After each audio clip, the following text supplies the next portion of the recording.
and a deep breath. So let's just take in a deep breath and let it out slowly. Keep it in for 3 seconds. Heals the brain. So.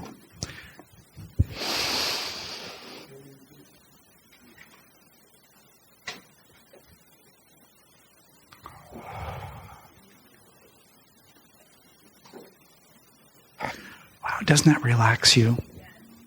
So nice. It is so nice.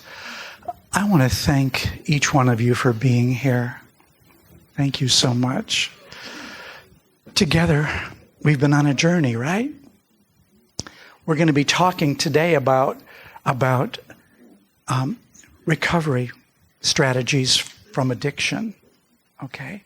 So, again, some of this is going to be information, but I'm hoping that it'll be helpful information about how to be an instrument of healing in the lives of other people. So, as well as your own, by the way. As well as your own. Because remember, we're all addicts to something, yes? All right. So, this is important. There's no one size fits all for recovery. Different people are in different stages and places in terms of their whoops, what happened?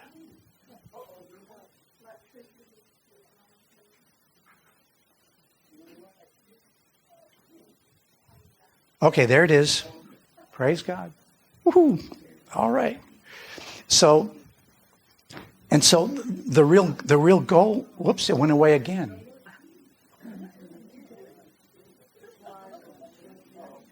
There we are again. It's back. Mm-hmm. Okay. So the real question then for a person who needs recovery is, what do I need? What fits best for me or for my loved ones? Okay. So individual needs vary upon the degree of woundedness, brokenness, severity of their addiction. And there are people who, again, we talked about co-occurring disorders where they have perhaps a mental illness connected to their addiction. So those, people need different types of interventions. And so sometimes it's important to note that as a person without training, I need to be able to consult a trained professional to do that assessment. What does this person need? And so one of the things I recommend that churches do is that in your area, what you want to do is you want to get educated about where are these professionals in my community? Who are the specialists in this area? Okay? And so, there are searches you can do, in the phone book, but searches you can do, Advent Information Ministry 211, those kinds of things can connect you to possibilities, or ask other people. Are there professionals in your churches who already have access to those resources, who already use them? And so find out about them as best you can, okay? And so that person can do an assessment. And the starting place, the lowest level of care that would be effective is most often the best choice. In other words, would a 12-step program be adequate? There are a lot of people who recover just through a 12-step program that we're going to talk about later. Some people might need hospitalization because of the severity of their condition. So it really depends on what does this person need, and finding someone maybe to help with discovering what is best for that person. So I'm going to begin by talking about intervention. Intervention. Have any of you ever been a part of an intervention? You know what I mean by that? Someone who is perhaps chemically dependent or addicted in some other way is not willing to get help. They're resistant to it. That denial stuff that we talked about. An intervention is a very planned experience where loved ones come together, tell that person what they think, how they're feeling, how their addiction is affecting them, and saying, look, we would like you to get help. Would you please get help? Now, I'm going to walk you through what an intervention looks like. Okay? So addicts are often resistant to getting help because their addiction is a way of medicating their pain. We've talked about the relationship between trauma and an addiction, right? And they don't want to give up their medicator. It's like, no. They also have defense mechanisms, as we talked about: denial, rationalization, minimization, projection. We talked about that earlier as well. And addiction is a chronic and progressive disease. It gets worse without treatment, so we know that's why the importance of an intervention. But here's something really important. The entire family is often pulled into the addiction process, even unconsciously. We talked about enabling. Sometimes we do things that are not helpful to the addict because we want to help, but we don't know how to help in ways that are healthy. And so the whole family becomes negatively involved in the process. And so what we can do then is help the family get healthier through an intervention, because there's a process of preparing for the intervention that is helpful and healing for the family. So because addicts are experts at concealing their problems, manipulating others, family members may not know the severity of the addiction. And sometimes one member of a family has a certain piece of information based upon their experience, but other family members don't know that he's been squirreling away money, or that he's doing this or she's doing that. And so the addict doesn't want everyone to know everything. There's that kind of manipulative, survival-based mechanism. So that results in enabling. Family shame is a powerful motivator, keeping the family from facing the truth. We don't want to look bad to our church family or to our neighbors or anyone else, so we kind of keep it hidden. But this is a way of beginning to bring it to the surface. So the family still wants to appear to be functional when they're indeed dysfunctional. So again, the importance of intervention. On the other hand, families often see that there's a problem long before the addict does, right? And so that's important. And in their in their untreated codependency, they may beg the addict to stop, attempt manipulation. For example, if you loved me, you wouldn't do this. Does that sound familiar to anybody? Make excuses, fill in the gaps, time and money, etc. The family is often in their own process of denial, but come out of it wanting their loved ones to get help, and hopefully themselves to get help too, right? To see that I need help myself. In my journey, in my first marriage of 12 and a half years, my wife was an addict. And as a part of her recovery, she began going to AA meetings. And so I thought, it might be good for me to go to Al-Anon meetings. Okay? Now, I'd been working in the field of addiction for many years by this point already, helping other people, but not helping me. You know what I'm saying? So I wasn't all that healthy. So when I began going to Al-Anon meetings, and do you know what Al-Anon means? Al-Anon is for family members related to an addict, right? So I began going to Al-Anon meetings, but you know why I was going? I wanted to get some nice tools to help her out. Need some more? I have some. That's what I thought. Right there. Thank you. So I was going to get some tools to help her out. I didn't have a problem. I was good, right? But as I started going to Al-Anon meetings, I learned very quickly, you don't go to Al-Anon to help your spouse out. You go to Al-Anon to help yourself out. And so my eyes began, opening up, and it's like, oh my, I need a recovery process for myself. That was the blessing that came from my going. And so I went back to Al-Anon again, but with a whole different mindset for myself. I'm not going for her. I'm going for me. Okay? And so, again, when our eyes are opened about ourselves and the things that we're doing that are not particularly helpful, then we begin getting help from a whole different point of view. So that's when intervention can be helpful. So it's an organized attempt to lovingly but strongly confront an addict about the damage their addiction is causing, and with a unified voice, the family encourages the addict to get help for the addiction because they're often very, very resistant. Okay? And by the way, they're resistant, why? Because that's their medicator of their trauma, right? And so it's understandable. So we're not in a condemning thing, but just helping to understand. You're hurting yourself even while you're trying to medicate your pain. There are better ways of doing it that are going to help you thrive rather than just hurt yourself. So here's some thoughts about this. An intervention is often facilitated by a trained professional.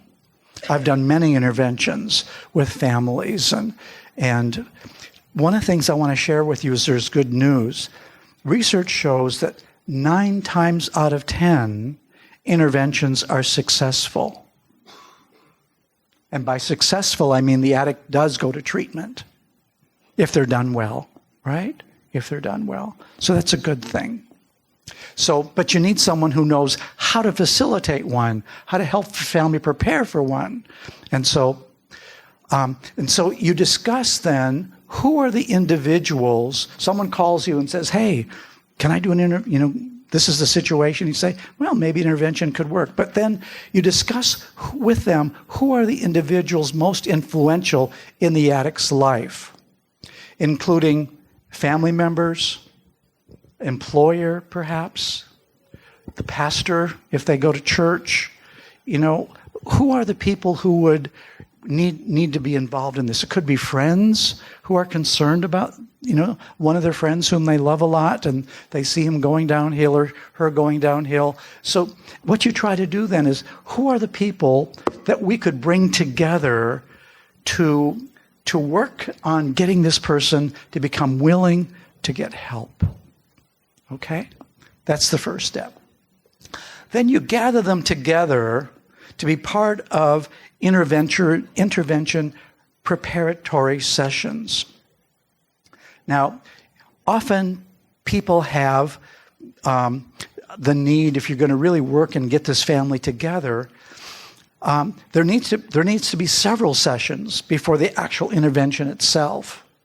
So you gather people together, you talk about what an intervention is, you ask them, where are you at in terms of your perception? What do you know? What don't you know? So you get the family to start talking with one another, to breaking those secrets that the addict has been wanting not everyone to know.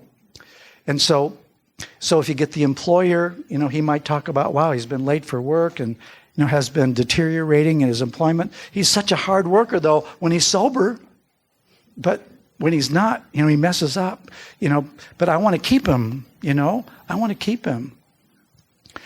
So you might bring people there. You might have friends come together, talk about it, family member talk. And so you begin getting a complete picture of what this person's life is like, how addiction has been affecting them.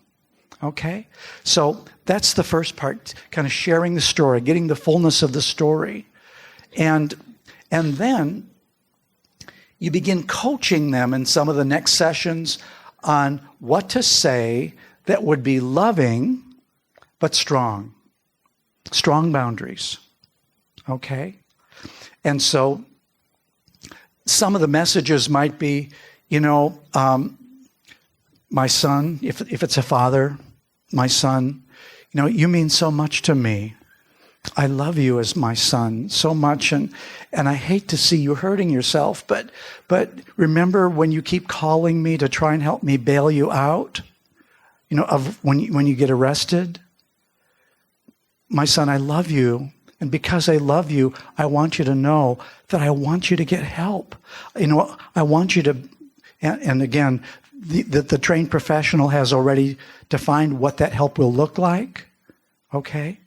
I want you to get help by going to treatment, for example, for your addiction. But I want to share with you, because I love you, that if you refuse to go to treatment, I'm not going to bail you out anymore. Do you hear the boundary there? I love you. I want this for you, but I'm going to stop enabling you. I'm not going to do this for you anymore. Does that make sense?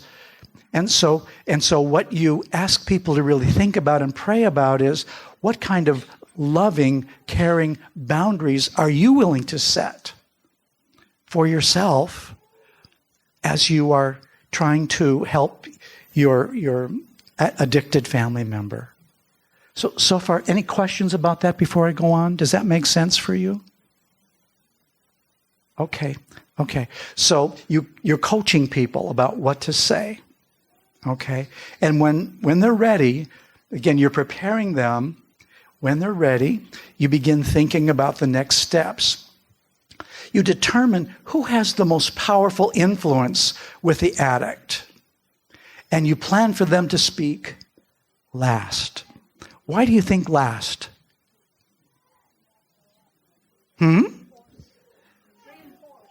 Yeah, reinforce. Okay. They're not the only one going through it. That's good. But remember, you're trying to help this person come to making a decision that they've been resistant to. And so who has the most influence? Who is closest in their heart? It could be a spouse, could be a child. Daddy, please, Daddy, get some help. That kind of thing. Someone that's going to really get their heart touched. That's what you want, right? Someone who's going to touch their heart and enable them to say, yes, I will go. Okay? Does that make sense? And so you line people up in terms of influence, and you try to say the most powerful for last.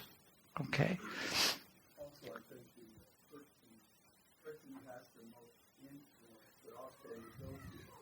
Negotiate.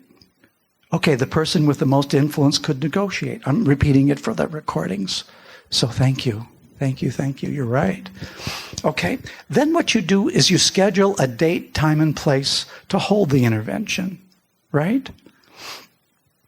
And so, people know that this is when we're going to do it, this is where we're going to do it, so you get that part ready.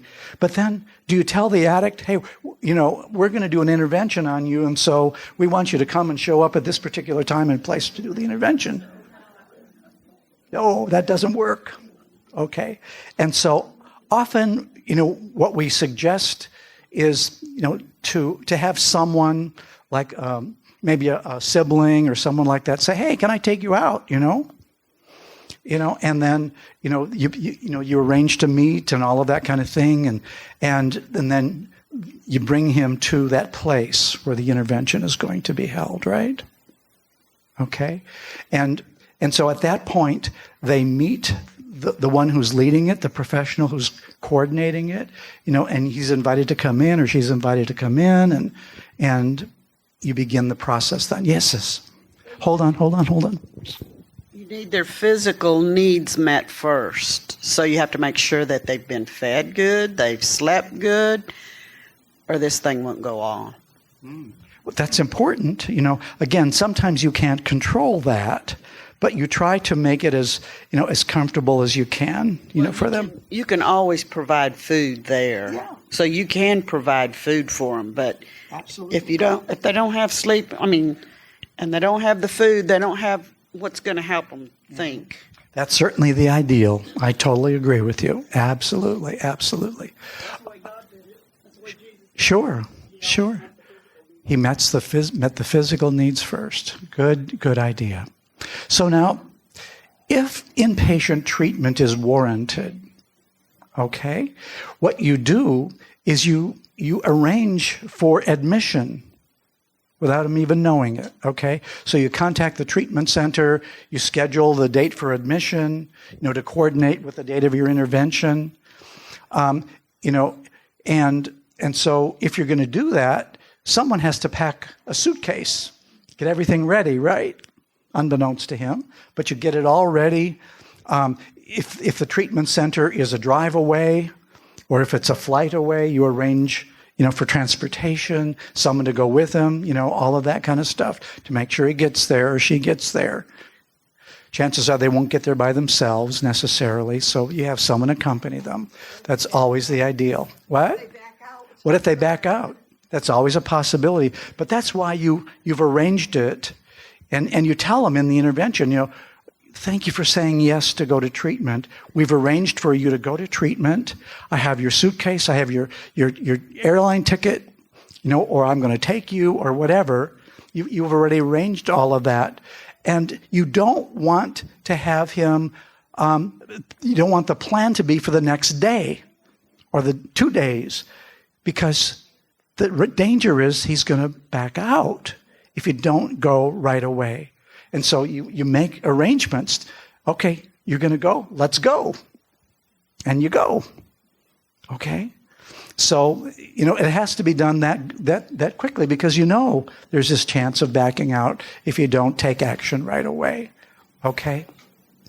So you conduct the intervention and you escort the person immediately to treatment. Okay. Now, does this make sense in terms of the intervention process? Any questions about that? Yes, or comments maybe?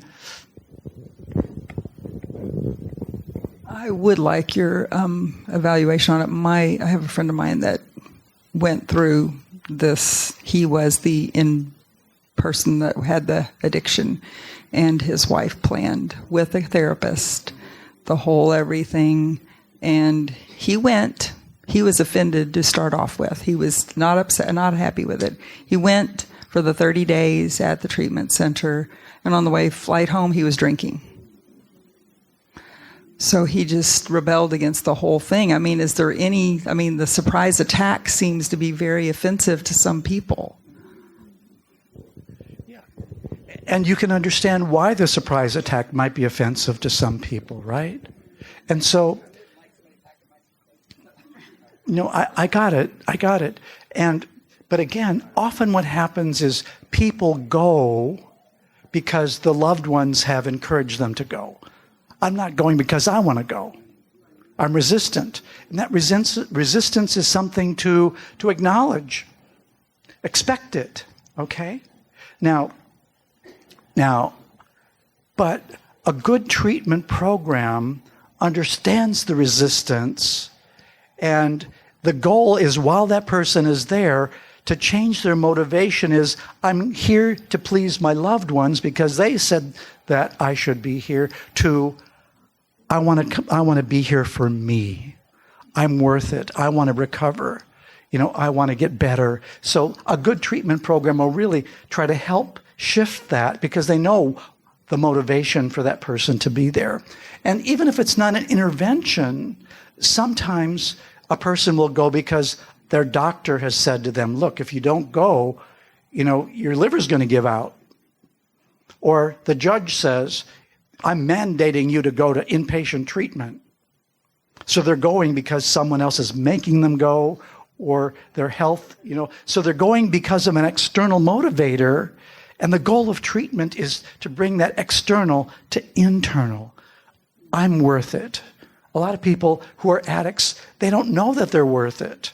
They have all this negative, shame-based thinking about themselves, that I'm no good, there's something wrong with me, and so all that confusion is there. I'm just wondering, I really know nothing about what you're talking about, other than a friend of mine, her daughter-in-law, over and over and over in a 30-day one. Mm-hmm. And she was put into a 3-month program, and that got through to her, and she came out, and she's been now 1.5 years without alcohol. So is a 30-day, generally for people, is that pretty good, or should it be longer?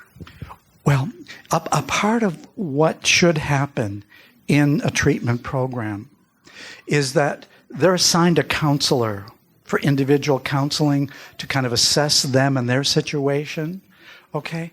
And it's that counselor's job to develop what's called a treatment plan for while they're there, but also what's called a relapse prevention plan, okay? And so depending on how they have internalized their need and their motivation and all of that, that individual treatment counselor might suggest, look, you need more. We want to keep you longer because there's still a lot of unresolved issues here that we haven't addressed. And so, a part of that is their job. But then there's, I'm going to talk about, there's aftercare and all of this kind of stuff that I'll talk about a little bit later. But I want to share this with you. David, I don't do that. Do you know the statistic of how many times people actually go to a, because I know that it's never a one and done. It usually takes several. Is there not a statistic that like 3, 4, 5 times before it actually takes? Yeah, that's not unusual at all. I have a daughter, my precious, precious daughter, went to inpatient treatment 12 times.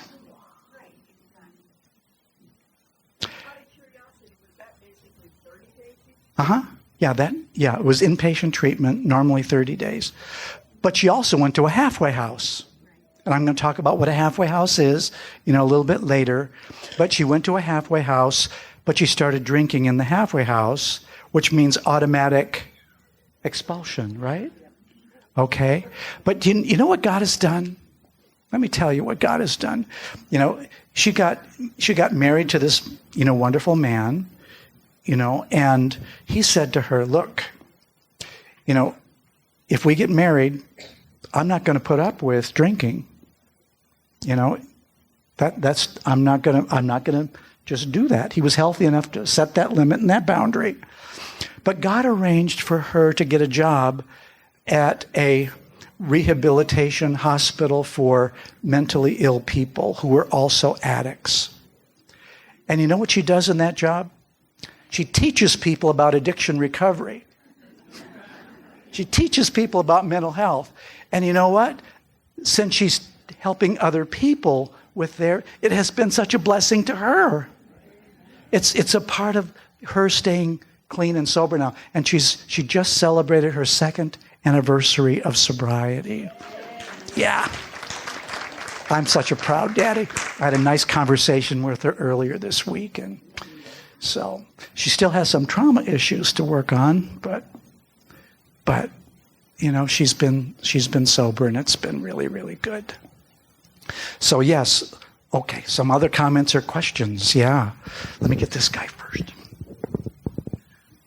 I was just reading the thing, a trained professional. Does that mean like a law enforcement or something? Is there any danger of a person being charged with unlawful confinement or kidnapping if you take somebody on intervention? That's a great question. The person has to say yes to going. If they say no, you respect the no. But again, 9 out of 10 times they say yes. All right? But no, the trained professional is not a law enforcement person. For example, I'm a trained social worker, an addiction professional, someone who's had a background in that, who knows about how to conduct an intervention. Yeah. Okay. Does going to a rehab that deals with, as you've taught us, that dealing with your traumas before you is the reason a lot of times for the addiction. So do all treatment centers deal with the traumas, trying to help them with their addictions, or? Today, many, many more treatment programs are becoming trauma-informed. Many, many more. This is something now that is pretty standard practice. So I would hope that they are. And again, there are some that are more specifically dual diagnosis ones, that's their area of specialty. So depending on what the need is of this individual, that trained professional should be able to make a recommendation about the best kind of treatment for that person. Okay? Okay. Someone else. I've worked with persons in addiction before for many years. And one of the things that we usually do is once we recognize that there's a mental health issue going on, we try to link them also to get treatment, because otherwise you're just spinning your wheels, because whatever is triggering the need to drink has to be dealt with.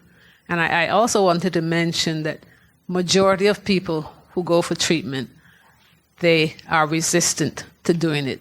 They don't want to do it. Even those that go in and sign, if a judge, signs an order that they must do it, they go reluctantly because of the consequences.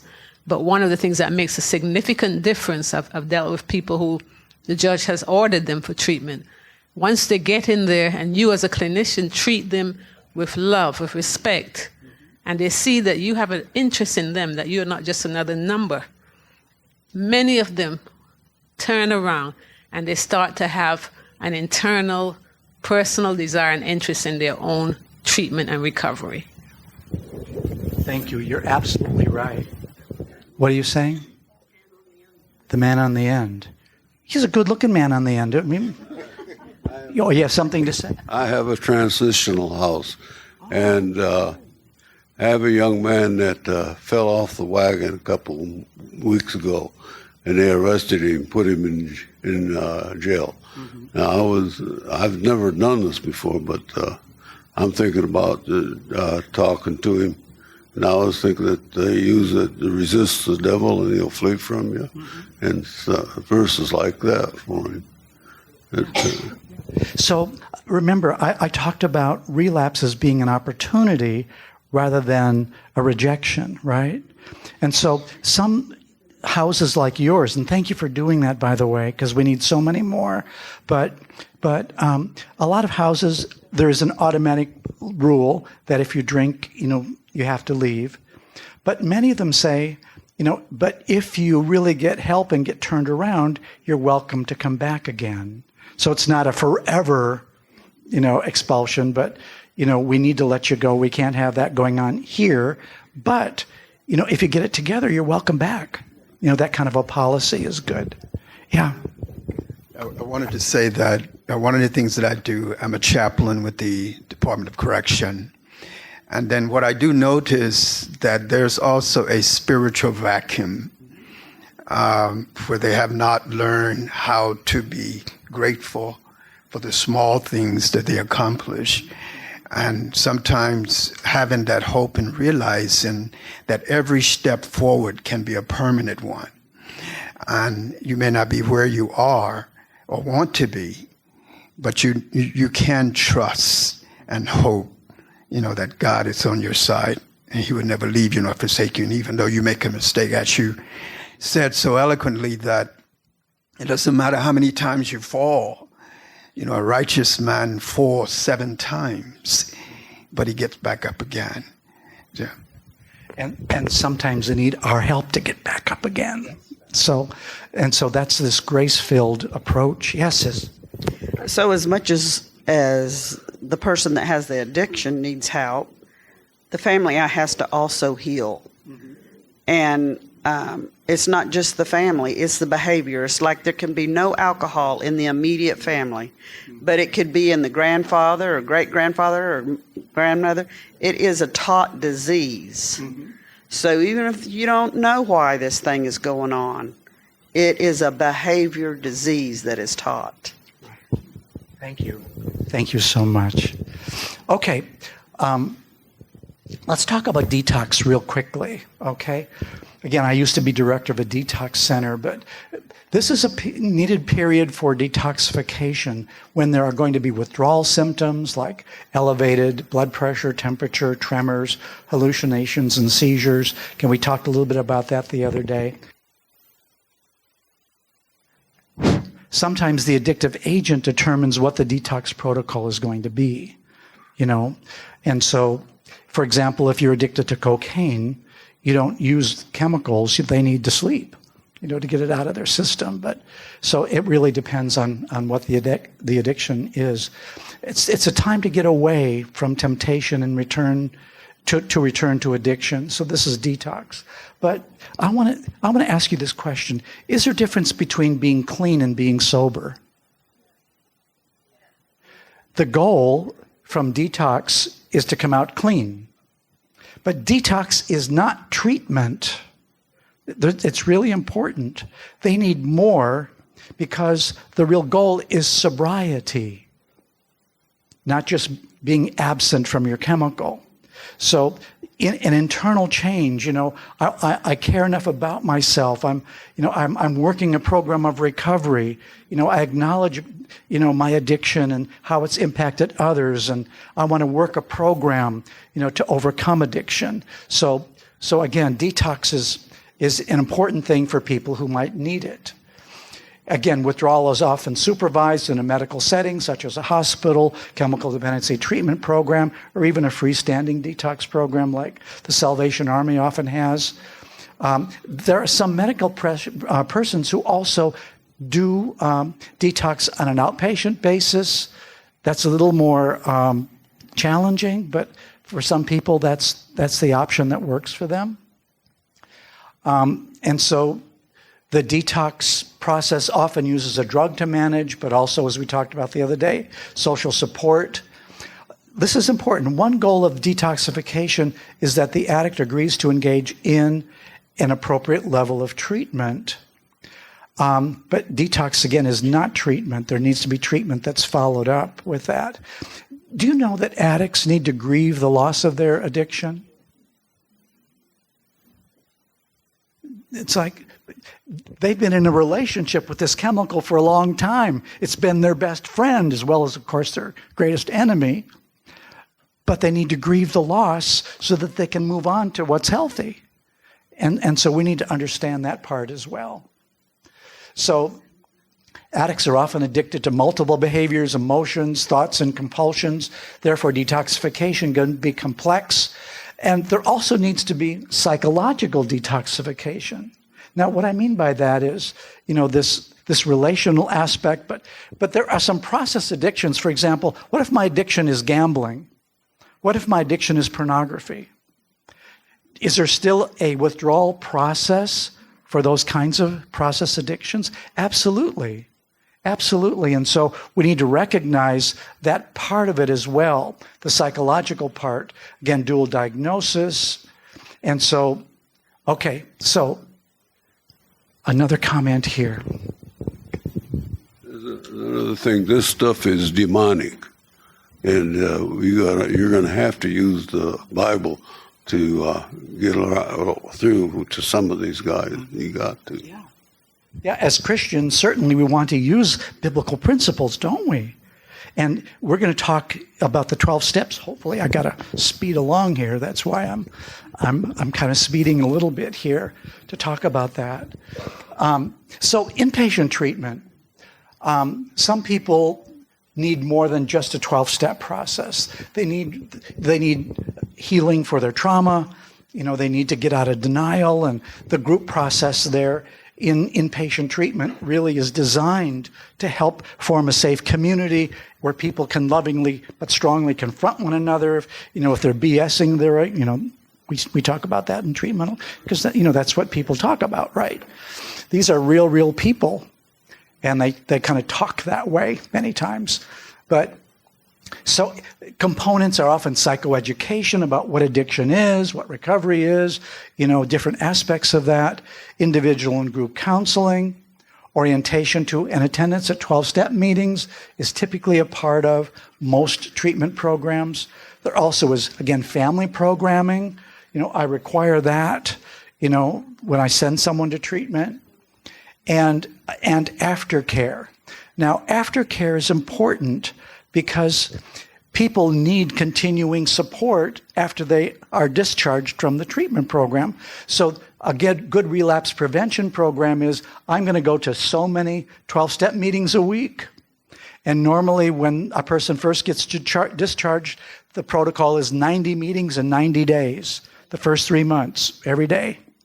some kind of meeting, so that you begin internalizing and working those steps. And usually that's long enough for you to get a sponsor in the program, someone who can help you work through, the steps of the program. But also, this aftercare is, you gather together usually once a week at first to talk about how's it going. So people, usually it's a group process, not just an individual counseling process. And so it's meant to support the person on their recovery journey.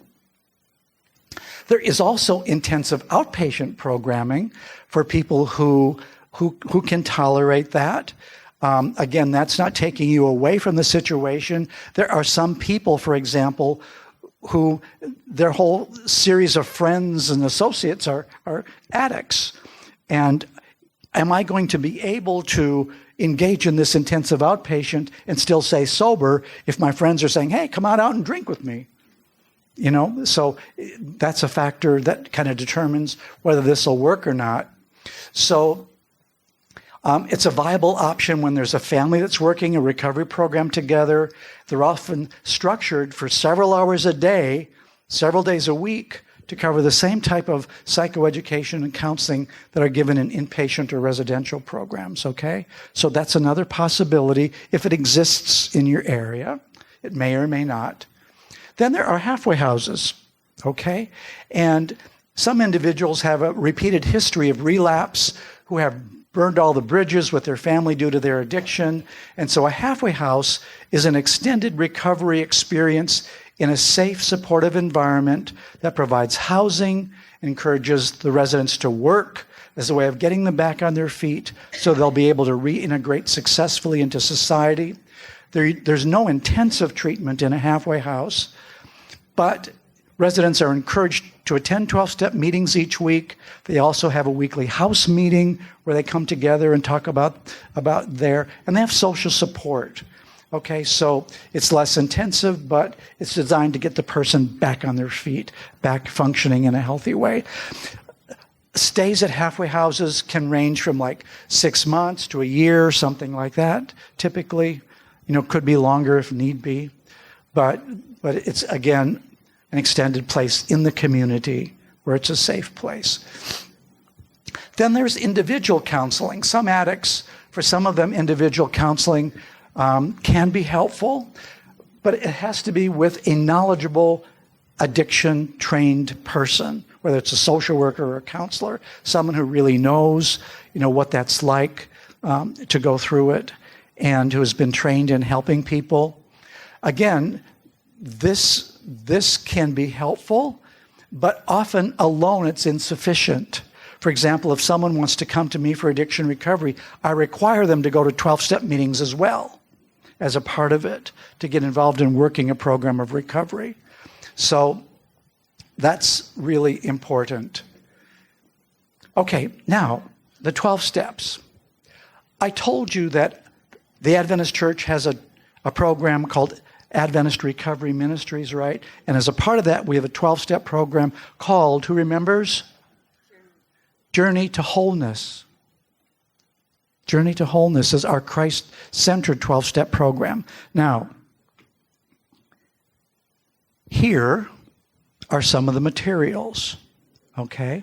One of the things I do as a part of coordinator for Adventist Recovery Ministries for the NAD is I train people to be facilitators of 12-step meetings. But you see, if we're all addicts, doesn't it make sense that any of us could be a facilitator? But one of the things for facilitators that we require is you have to be working your own program of recovery first. Because you can't take someone on a journey that you've not been willing to go on, right? Make sense? So when we do training, this is called the Journey to Wholeness Christ-Centered 12-Step Program Facilitator Guide. And again, a lot of times people who do facilitation may not already have gone to 12-step meetings, so we take them through in the training what that's like, and we take them through meetings to practice and all of that. But this is a guide for people for meetings for the course of a year that you could facilitate. This takes you through the meeting from beginning to end if you're not comfortable, I don't know how to do that. Well, here, this is a way you can do that. So, can I trust you all? I'm going to let you look at this, pass it around if you want to look at it, but I need to have it back. Okay? And then this one, there are 4 of these. Okay? This is called the participant guide. Okay? Now, there are 4 of these. They go through steps 1 through 3, 4 through 6, 7 through 9, 10 through 12. This is the one for 10 through 12. Okay? And so when you go on to Advent Source to purchase these, you can purchase the whole set with the facilitator and the 4 participant guides. Okay? And so this is what participant guides are like. It's kind of a daily working through the step that was designed, beautifully by the original ones we contracted with to do it. More recently, I've gone through and integrated trauma information with it and did some revisions. And these are the new revised versions that just came out this year, by the way. So this is what it looks like now. It used to be bigger and unwieldy, and now we've kind of streamlined it to make it easier. How do you keep anonymity? Yeah. That's a good question. Because you're not supposed to be of a group before to go, and you have to be anonymity. It doesn't work without anonymity. So we have guidelines for that we give people, because remember, the group has to be a safe place, right? And so one of the things we recommend is only use your first names. Okay? For that, and find a place in your church, if you're having it at your church, where people are not going to be coming in and out, kind of a room that's off to the side, if that could work. Or, yeah, it does work. I'm telling you, we do it all the time in churches, okay? Or it doesn't have to be in a church either, okay? So there are different places, where they work, but so a part of it is you need to determine if you're going to have one in your church where you would hold it. But again, we go over all of that when we do the training itself. Okay? We're not today. I don't have time to go through all of that, but how do you get those? You can get them from Advent Source. Okay, that's here. Yeah. From Advent Source. Okay? And again, they're called Journey to Wholeness, Facilitator and Participant Guides, right? Now, so the 12 steps are really a neat process. The first step says we admitted we were powerless over our addiction and that our lives had become unmanageable. Okay? So I admitted it, it's not just this external thing, but I've internalized that that's my reality. When it comes to my addiction, okay, to my codependency, to whatever addiction it may be. We admitted we were powerless over our addiction and that our lives had become unmanageable. So a part of it then is, biblically, how do I see that? And are there Bible verses related to powerlessness? Unmanageability? Absolutely. So what we've done is we've integrated Scripture in with the steps. So it's like coming to the end of myself. And God, I've tried everything I know to do to stop on my own. I've done this and I've done that, and I can't stop by myself. I can't. I come to that place of accepting I can't do this by myself. Right? And then that opens the door for the next step. We came to believe that Jesus, a power greater than ourselves, could restore us to sanity. Okay? Could restore us. I can't do this, but I'm coming to believe. And this is a journey. Do you see that here? Came to believe. Often we first come to meetings, but we're not sure we believe. Then, like the prodigal son, we come to. Oh, I'm in a pig pen. I should go back home to Daddy, And then we come to believe that God is able to restore me to sanity, to healthy thinking and living. Sanity, right? So that process. Then, this is important, made a decision to turn our will and our lives over to the care of God. That surrender step. But we make a very conscious decision. Lord, I can't do this. You can. I'm going to let you. So it's kind of a step of surrender. And, the Bible's filled with scriptures about surrendering to God, right? So I'm going to turn my will and my lives over to the care of God. I can remember when I was beginning to work the 12-step program for myself, I came to this step and there was just a big block. I was trying to do it, and nothing was happening, and I was getting a little frustrated. And God was kind enough to speak to me and said, David, you're not going to surrender. You're not going to be able to surrender to someone you don't trust. What was that about? And he helped me to see that was about my relationship with my earthly father. I had issues I hadn't resolved yet from him. And so I started working on them, and then I was able to trust my heavenly Father. Okay? So, very, very important. And then, this one is important. Step 4 is a challenge for many people. It's an inventory step. It says, made a searching and fearless moral inventory of ourselves. Now, there, fearless does not mean without any fear. It means courageous, fearless, right? Because it takes courage to look honestly at your life.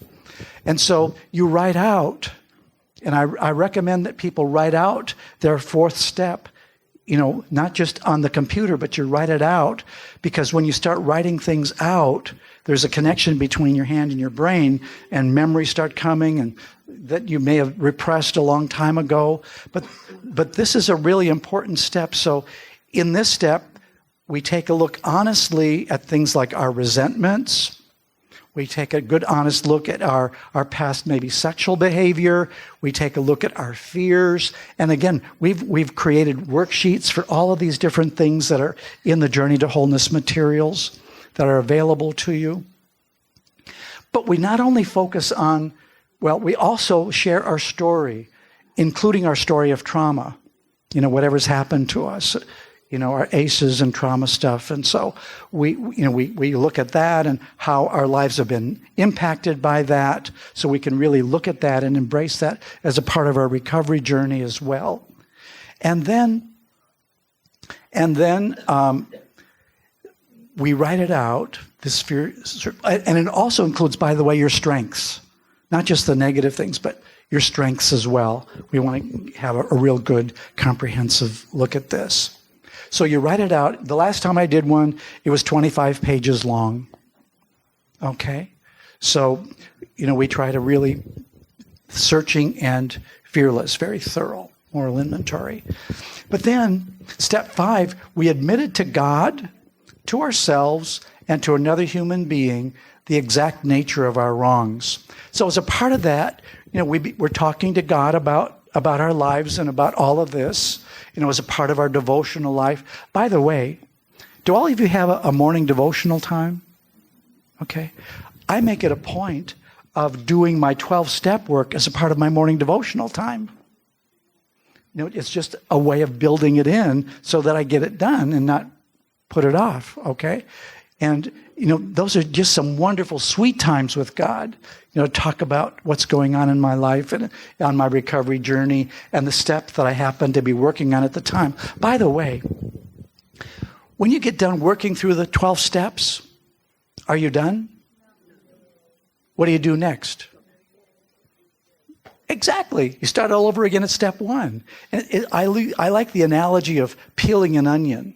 God starts with the outer layers, and then the more you work the steps all over again, he takes you more and more deeply, and then more and more deeply until he gets to some of those real core issues. So it's a beautiful, lifelong, Ellen White says that sanctification is the work of a lifetime, right?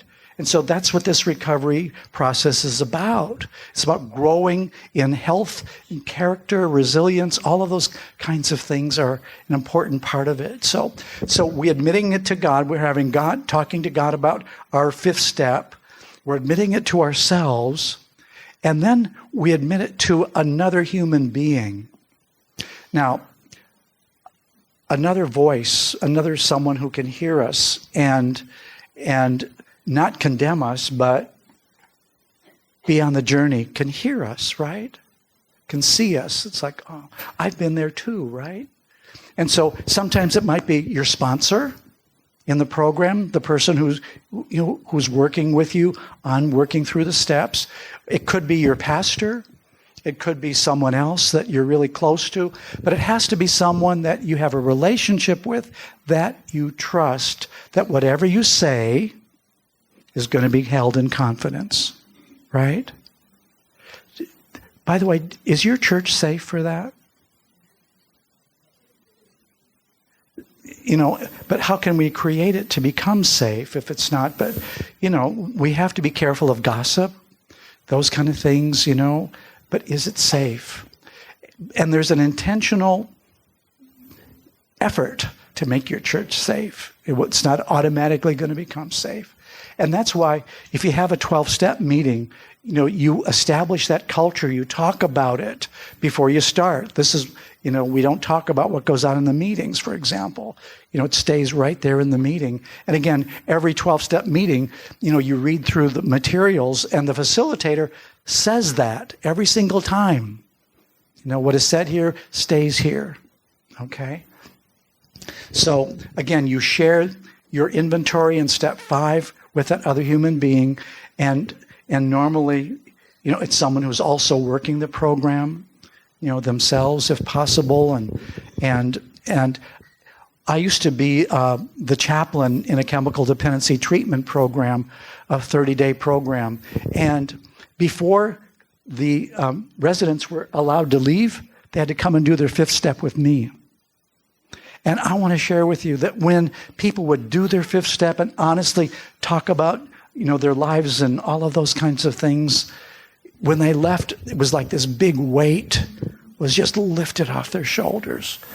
And they were able to leave with a lot of freedom. So then, that's not the end of it though.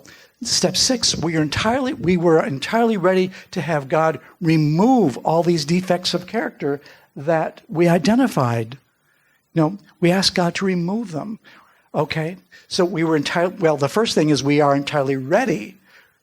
So we've identified the defects in our character, and we've kind of carefully talked with them to God about them and say, God, I'm ready to let this defect, my pride go, my controlling go, my performance orientation go. I'm ready to let those things go, Lord. Okay? And so becoming ready is a journey. And again, there's a whole step that works through that journey. And then step 7, we humbly asked him to remove our shortcomings.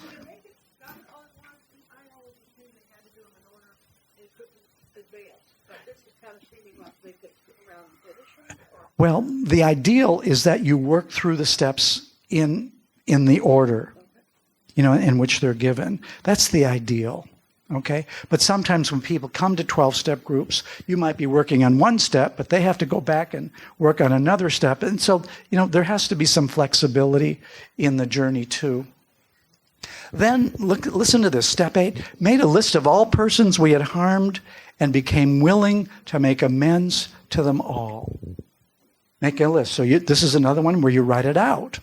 And often we recommend that people in recovery do journaling, so that you can have a documentation of your process. So you write it out, where am I at, and all of that kind of stuff. What are my struggles? And journaling really helps to make it more concrete. But made a list of all persons we had harmed and became willing to make amends to them all. People we've hurt, that we need to talk to and say, I'm sorry. Now, and then made direct amends. What's a direct amends?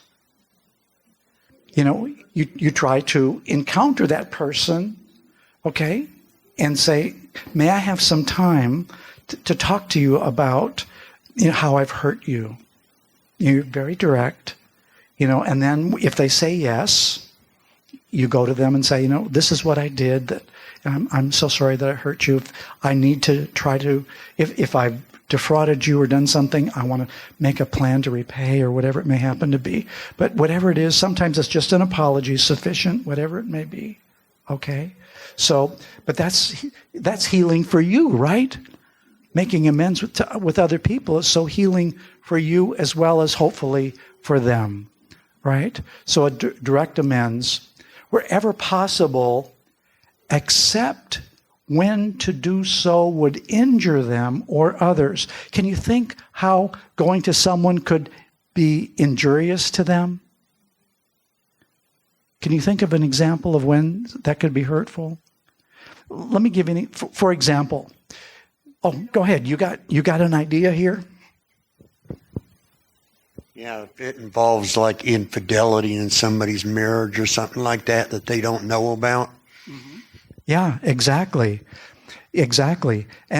Or, maybe if you were sexually intimate with someone when you were in your teenage years and you want to go and make amends to them, and they're already married and have kids, and you knock on their door and say, hey, do you remember when we made out in the backseat of the car? I'm so sorry about that.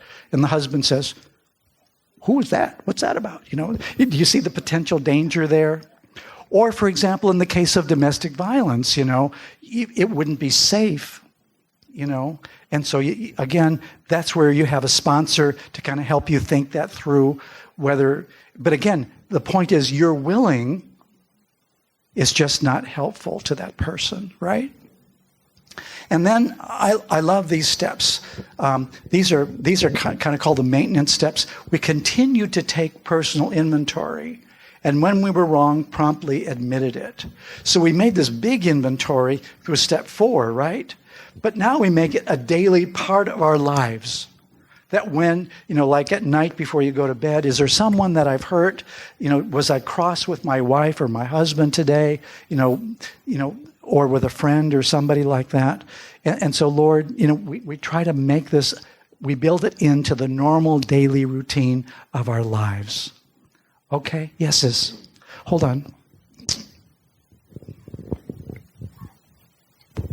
What is your recommendation with having meetings for church members and versus opening up to the community to people who don't believe in God? That's a great question. So we are very open about saying, this is a Christ-centered program. It's not just God as you understand him, and it could be a tree or something like that. And again, anyone is welcome. They just have to be willing to, to have a Christ-centered approach, a Bible-centered approach. So yeah. Now, my meeting is a Zoom meeting. There are advantages and disadvantages to that, right? Face-to-face meetings are really helpful and good because you can see people and encounter people and, have more social connections with people perhaps. But for some people, a remote meeting, a Zoom meeting could be very good, very helpful.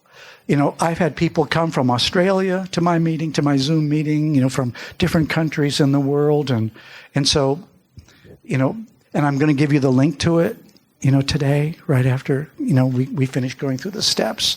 So we continue to do this personal inventory. When we're wrong, we promptly admit it. And then step 11, we sought through prayer and meditation to improve our conscious contact with God as we understand him, praying only for knowledge of his will for us and the power to carry that out. Okay? And so that's kind of our daily devotional time with God. And we make that part of our journey with God.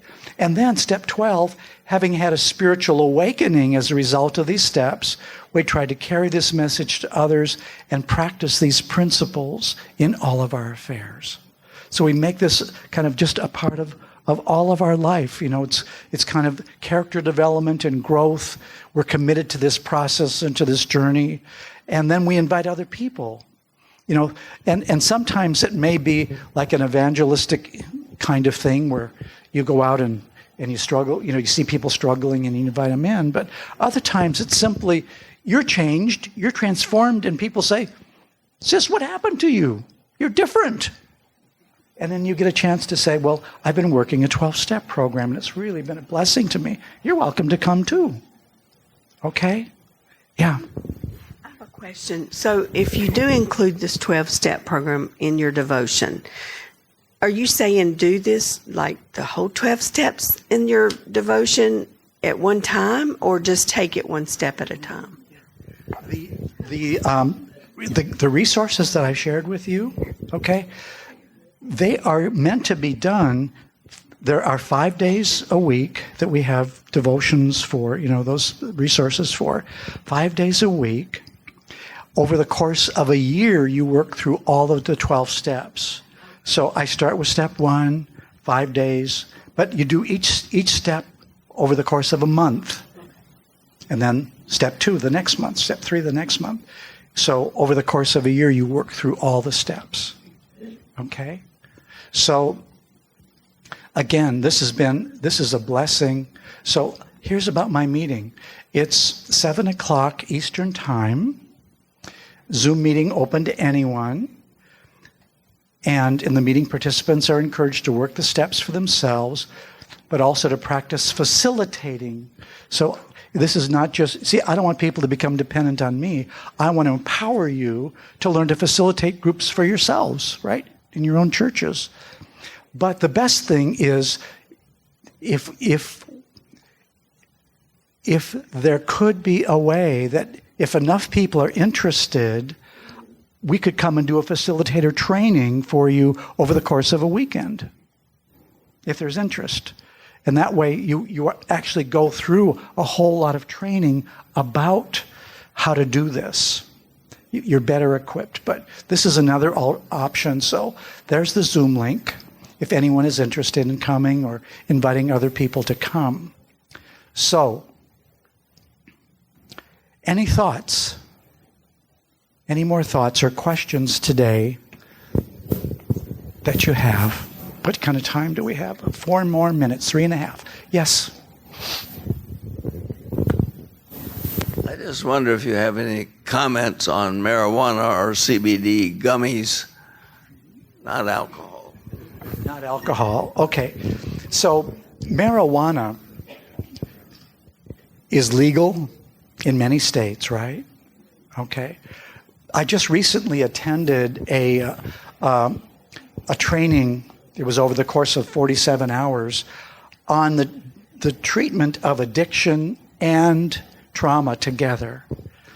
And one of the things that some of the presenters talked about is marijuana.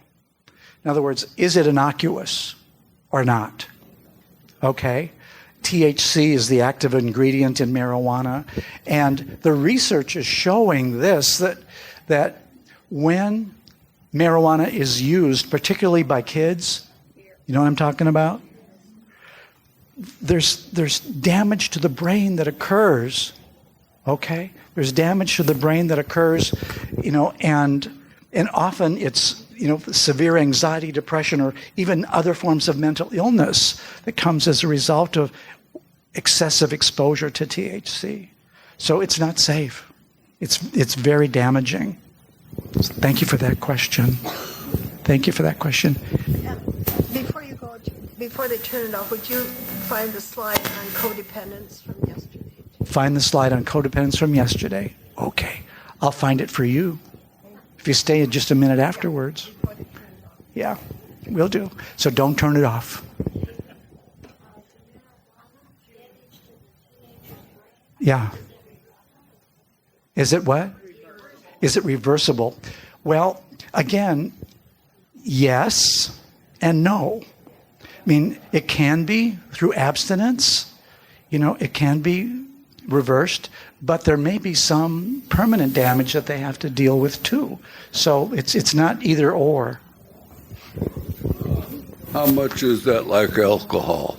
Alcohol, if a person gets a little bit tipsy, he's killing about 2,000 to 3,000 cells in his brain. Uh-huh. And when he gets wiped out, it's in the 5,000 to 6,000 cells in your brain. Mm-hmm. So is that what alcohol is like? What marijuana is like too? Yeah, it does it not quite the same way, but it certainly damages the brain for sure. Yeah. Another comment over here.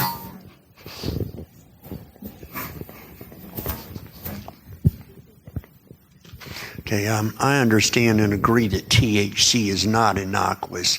What about CBD, though, as far as use for any kind of medicinal purposes? I've been informed that there's a CBD product that I can use that will help me sleep. CBD does not have THC in it. And so far, there's been no negative research that I've come across with just CBD alone. So maybe that'll still coming, but I've not heard about it yet. Yeah. Just an additional resource. If you look up lobelia extract, that can help with lobelia extract. Yeah, that can help with for sleep, with sleep and pain management, and it's a alternative medicine that I've used. It's an herb. Lobelia is an herb, so thank you for that. That's good. That's good. Oh, wait, I get to run across to the other part of the room.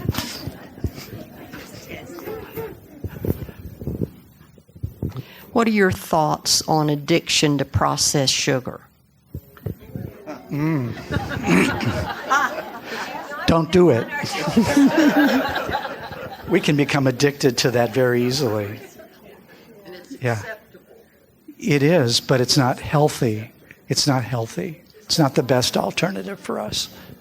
What time is it? Okay, listen, my time is up, so I do need to go. I'll stick around a little bit for people who have questions and to get that. Oh, your friend's going to send it. Okay, good. Thank you. So let's take some time to pray, okay? Lord, you want us to be healthy. Lord, you created us to be vibrant and to thrive. And Lord, we do that when we come and truly surrender our will and our lives over to your care. And so, God, I just want to thank you for that and ask your blessing upon everyone who's here, God, that, Lord, whatever it is that you impress them to do, that they would be open and responsive to the voice of your Spirit, God. And so I just want to thank you, Lord, for that and pray that between today and tomorrow, when we're going to talk about emotional healing from a biblical point of view, Lord, that they would be open to hearing your voice and find healing as they walk these beautiful grounds and spend time just with you and with loved ones. So thank you, Lord, for hearing and answering this prayer. In Jesus' name, amen.